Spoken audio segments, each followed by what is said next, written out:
Hello, അസ്സലാമു അലൈക്കും guys.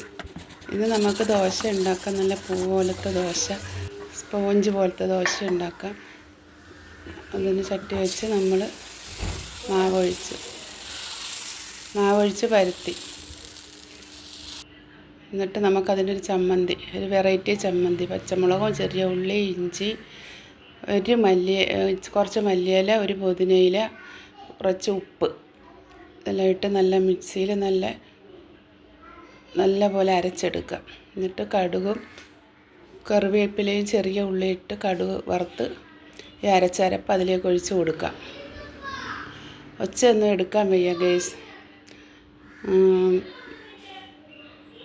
എന്നിട്ട് ചമ്മന്തി ചൂടാക്കി എടുക്കാം നമുക്ക്. പിന്നെ അതിന് ദോശയ്ക്ക് മുട്ട ആംപ്ലേറ്റും ചമ്മന്തിയും കുറച്ച് കുരുമുളക് പൊടി മുട്ട ആംപ്ലേറ്റിനകത്ത് വിതറി കൊടുത്ത് അത് ഒരാൾക്ക് മാത്രം മതി. ബാക്കിയുള്ളവർക്കൊക്കെ സാധാ മുട്ടക്കറി. ഇങ്ങനെ സബ്സ്ക്രൈബ് ചെയ്യണേ, ലൈക്ക് ചെയ്യണേ.